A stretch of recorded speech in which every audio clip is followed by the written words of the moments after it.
Welcome to Around the Weird. Here's your host, the museum curator of the strange and unusual, Mr. Nothing. Thank you, Mysterious Voice, and welcome back to Around the Weird, a booktube channel where I talk about all the unusual and out of the ordinary literature that I found in my travels. Today, I want to talk about a book that I read, one from an author that I've cataloged many a time on this channel before, even though I'm not that big of a fan of them.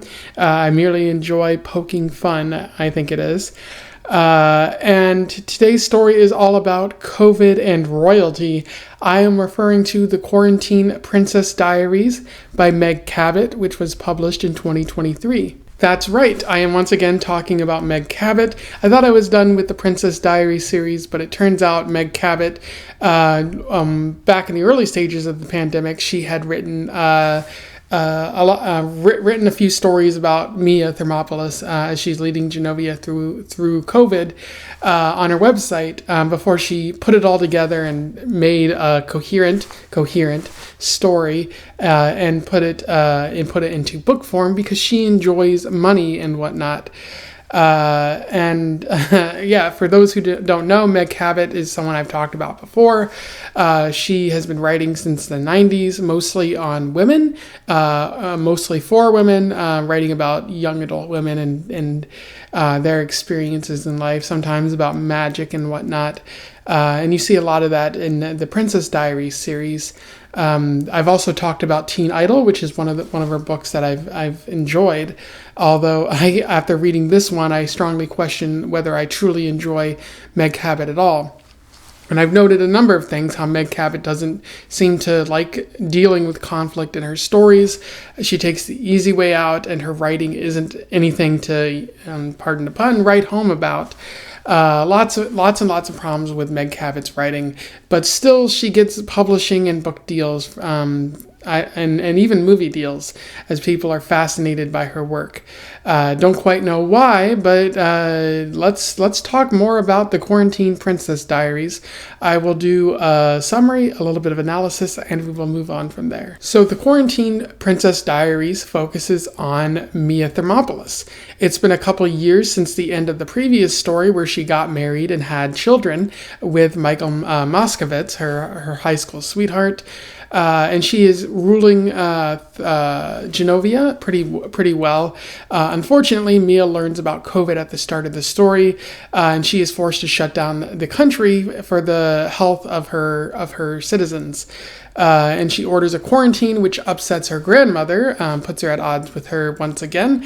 And it also upsets some of her cousins who are protesting that shutting down the country and forcing them to wear masks is a violation of their personal freedoms, kind of getting at the current moment of what's going on in America at the time through the use of Genovia. Mia struggles with her grandmother, especially as she tries to latch on to some of the spring breakers who are stuck in Genovia and can't go home. Derek and Chad, who grandmother seems to like even though they are complete opposite of personalities. Mia is isolated and finds herself in incredibly stressful situations where she has to lead this country because it seems like nobody else will. To make matters even worse, her grandmother wants to get married to a guy she just met named Derek, who is one of the spring breakers. And Mia just says yes to it because she doesn't want to argue. Although she tells her grandmother that she can't have a public wedding at this time. They can get regular married on paper, and then when COVID clears up, they can have an actual ceremony. And Mia suspects that Derek isn't really interested in her grandmother so much as he's interested in the money that she has. Unfortunately, also, Mia is forced to reopen the country because the prime minister says that there's been few cases, and the business people are asserting that it's hurting the economy to not have the country open. And when Mia decides to open up the country, a bunch of cases rise, which is kind of a I told you so moment for Mia, and she writes a sort of royal decree where people have to wear masks by law now. At this time, Lana and her husband and children show up. They were once rivals, but now they are friends, and they talk about high school and what's going on. And Lana also tries to talk Mia out of confronting Michael when Mia starts to suspect that Michael is cheating on her. He is most definitely not cheating on her. This plot element is very unnecessary and just retreads a lot of stuff that Mia's already dealt with in the previous 10 or 11 books. Yes, Mia decides to go to Michael's work, but finds that he's not actually cheating on her, and he merely remarks that he likes that she was a little bit jealous there. Unfortunately for grandmother, Derek soon leaves her for Lana's nanny, and grandmother is sad at first, but she quickly seems to get over it. Michael, fortunately, with his bioengineering company, manages to create a nasal vaccine which helps the people of Genovia. And ultimately, Mia confronts one of her cousins, Renee, and asks why he's sowing so much doubt about what Mia is doing to help the people of Genovia, and that by protesting all of this, it's giving the idea that what Mia is doing isn't exactly safe. And in confronting Renee not only about this, but also how Renee's wife is leaving him, Renee comes to see the truth and that it's much better to be on Mia's side. So once again, avoiding conflict there, and that's where the story ends there. In terms of analysis, boy howdy, what a stinker. This book is awful for a number of reasons, but before we get to that, let's talk about one of the few things that Meg Cabot actually does well in this story. Meg Cabot writes about stress here. She shows that Mia has to manage a lot of responsibility of leading this country through a pandemic, which, as we've seen in real life, was not an easy thing to do, and is still not an easy thing to do, given that COVID is still a factor, even if many people are choosing to ignore it. Mia has to deal with tension within her family, being so close to her family members at this time. It's creating a number of stressful moments for her where she has to sort of be political, be diplomatic towards other family members, and it's not exactly easy. She starts developing a few gray hairs, even though she's pretty young in this story. She has to deal with those protesters, as I mentioned before. Although they aren't large in number, they are indicating that they're going to try to arrest her for violating the rights of the citizens of the country. And it's just another thing that adds on to all of Mia's responsibilities during this pandemic. And she's also somewhat isolated from her family because she doesn't want to give her family COVID, and she doesn't want to receive COVID as well.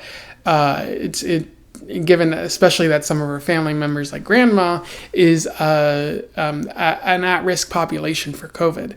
So Mia has a lot to deal with, and it's not exactly easy.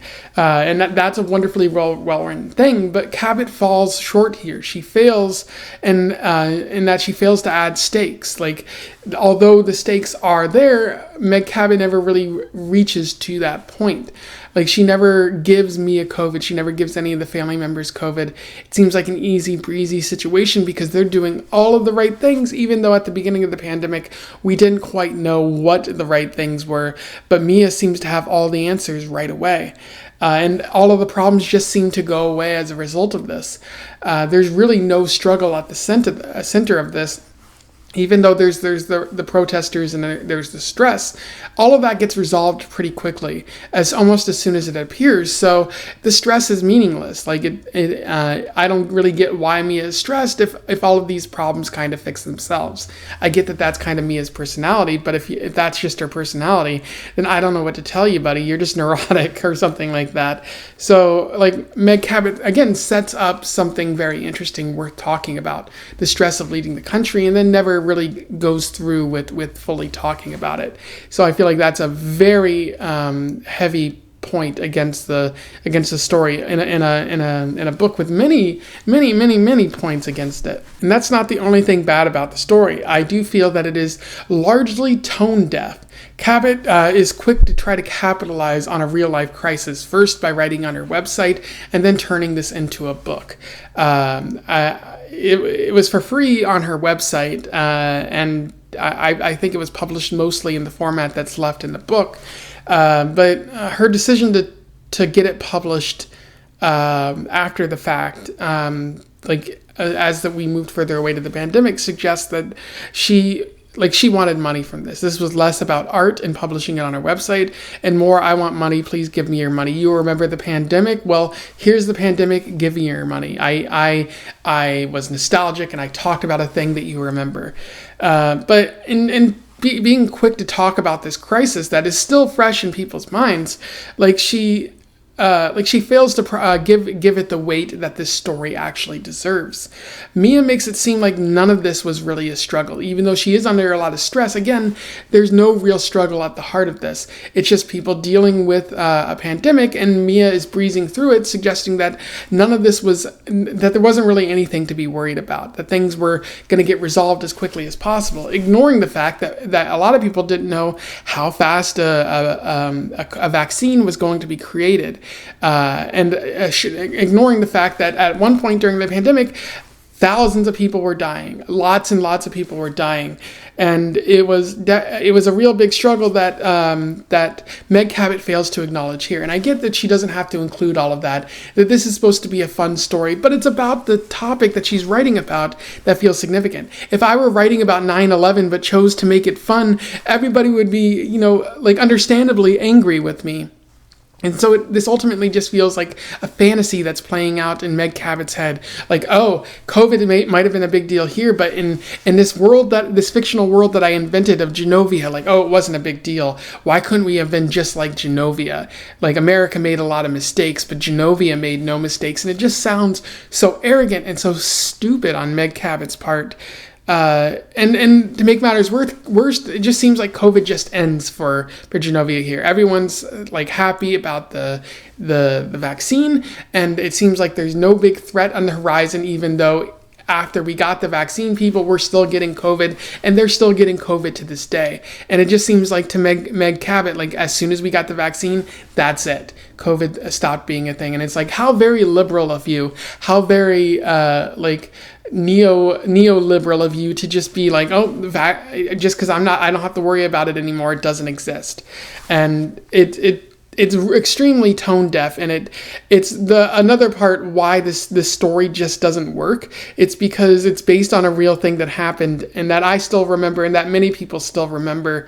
And it's like this was not how it played out. It might have played it out in your weird little fantasy world, but in the real world where the rest of us exist, COVID was quite different. And once again, Meg Cabot seems to want to talk about social justice issues, which is a major theme of the Princess Diaries series. Given that Mia is a social justice oriented person, she believes in advocating for minorities and is pro women's rights, and is many other things that might be seen as cool and social justice oriented. And I did give Meg Cabot credit when she was writing that in the year 2000, but in the year 2023, she's still writing this, and it seems like she wants points for saying it without going that much into detail. And by this time, by 2023, people are writing about these ideas more frequently than Meg Cabot, but they're going into more detail and giving it more substance than they're doing here. They're not simply saying that homophobia is wrong and that it's cool to be friends with people who are gay or bisexual or whatnot. Like they're saying more about that those people deserve to be protected. Like there's more to substance there. And what's also an issue is that Mia is saying all of this, but Mia is also very rich royalty in an era where you don't really need to have royals anymore. It's kind of gaudy, and it's also elitist to have royalty in this world, given that we're supposed to be, a democracy or something like that. And also, given that she's rich royalty, like Mia could very easily solve pretty much all of Genovia's problems and a lot of America's problems with the money that she has, with the jewels that she has. She could cash them in and give money to those in need, and yet Mia chooses not to do that. Because, again, I think it's because Meg Cabot is a liberal. Like she believes that these problems exist to be looked at and remarked upon and moved on about, rather than actually solving those issues. Because if you fix those problems, then you have nothing to really campaign on or anything like that. Like you can't fix all of the world's issues, even though yes, at this point Mia has the power, and she very much she very much can. So at a certain point, she's going to be talking about social justice issues without Meg Cabot realizing, or with her realizing, that Mia is now in a position to fix all of the stuff that she's talking about, to address it as best as she can and create a better world for everyone. And I don't think this is going to be the last Princess Diaries book. So the more that she talks about that, and the more power that she gains over the course of the series, the less serious that I'm able to take Mia Thermopolis as a proponent of social justice. And the last thing we're talking about here is, of course, the bad writing in this story. Pretty much every Meg Cabot book is not exactly a bastion of high-quality writing. There's a lot to be desired, but right here it feels like Meg Cabot isn't even trying. Like, she wrote this on her website at first as like, here's a good example of how Mia might exist during the pandemic, and she never fine-tuned it. It just seems like it's a rough draft that never saw any editing. Like maybe she just decided to have it published, and the publisher was like, these books are fine, let's just get it out there. That all that mattered was the content rather than the quality of it. There's a good example that I want to show you here. Speaking of Albert Einstein High, did you hear about poor Perrin and Ling Su? Mia's lesbian couple friends, Grandmère screeched. I wanted to die. Grandmère? Well, they are. Grandmère turned to Chad and Derek. My granddaughter is friends with several lesbians. Cool, Derek said. And that's just bizarre. And at one point, Grandma even says, I guess that makes me, I've had relationships with women. I guess that makes me a bisexual too. At least that's what the kids are telling you, or something like that. And it's just like, I get that it's supposed to be funny, but the writing comes off as so bizarre and questionable, and not even all that there. Like, there's several points where nothing is happening throughout the story, where there is no major central conflict at the end of this. Mia is just dealing with COVID without anything really happening throughout the story. Yes, characters have discussions and events happen, but there's nothing carrying the weight throughout the story. It just seems like bizarre, filler writing that Meg Cabot's done that in the past, but here it just seems to an advanced degree, because again, I talk about how she avoids conflict. Here there's no conflict to even avoid. There's a bunch of people who are upset, and she just kind of resolves that, but I wouldn't even really call that conflict. It's just stuff that's happening, and that Meg Cabot decides to resolve as quickly as possible. And a lot of it just feels inconsequential. Like Mia has to deal with the protesters, but she just talks to them and they go away, even though that's not what happened in real life. Mia thinks that Michael is cheating on her, and she goes to his place of work and then just never, barely brings it up, and that's just sort of resolved right there. Like, grandmother wants to marry this dude she met on the beach, and Mia says no, and they have a struggle about that, but then Derek just leaves with someone else, and it's meant to be seen as funny, but that just sort of ends right there. There's a whole bunch of plot threads that just sort of linger on until they go nowhere, and I wonder, what was Meg Cabot thinking? Who is this story for at this point? She's not even bothering to challenge her young adult readers anymore. And if this is actually for the adults who have grown up, as I mentioned before, who've grown up with the Princess Diaries series and now might be, fully functioning adults, they're not going to read this. This isn't challenging to them at all. This is garbage. This is filler nonsense. It's not even something that you should give to a child who's just starting out reading. This is for nobody at all. This is bad writing, and Meg Cabot should be, in my opinion, ashamed that she even put this to paper without even bothering to edit it or give it what appears to be a second pass. I know that's really harsh to say, probably the worst thing I've ever said about any writer on this channel, but this is bad to a degree that I'm surprised nobody at any point said, hey, maybe we shouldn't publish this. A lot of people had to agree to this, and no one ever bothered to stop and say, is this telling a story that's worth hearing? Is this actually being truthful about the pandemic? And maybe that's not what Meg Cabot wanted, but again, if you're going to be talking about something serious like this, you should at least try to tell a decent story instead of just writing down nonsense that isn't even worth being part of the original Princess Diaries series. This feels more like fan fiction than anything else. Anyway, those are my many thoughts on the Quarantine Princess Diaries by Meg Cabot. Probably one of the worst books that I've read in recent memories, and there are a lot of stinkers that I've read for this channel, but none more so, none that, like, at least those tried something, I think. Like, many of those stories tried to be something, and they might have failed, or they were more meh than anything else, but this doesn't even try. It's awful. Avoid it at all costs, and honestly, write a letter to Meg Cabot and ask her, what were you even trying? This does make me seriously question whether I should read any more Meg Cabot, but ultimately I think I'm going to read more Meg Cabot because it's good to talk about the extremely awful in addition to the extremely good, I think. It's good to have a balance right there, but I think there's a reason why I don't always necessarily gravitate towards Meg Cabot stories. I have to wait for enough time to pass, but so I can forget how deeply, deeply I despise this very bad writer. Anyways, if you have a comment or you just want to say something about my review here, do so below. Let's have a discussion about this. Otherwise, don't forget to like, share, and subscribe if you want to talk more about this author or this book. If or if you want to share it with other people who might not already know. Also, don't forget to join the Discord. And until then, I wish you the best of luck in your weird and COVID-free travels. Farewell.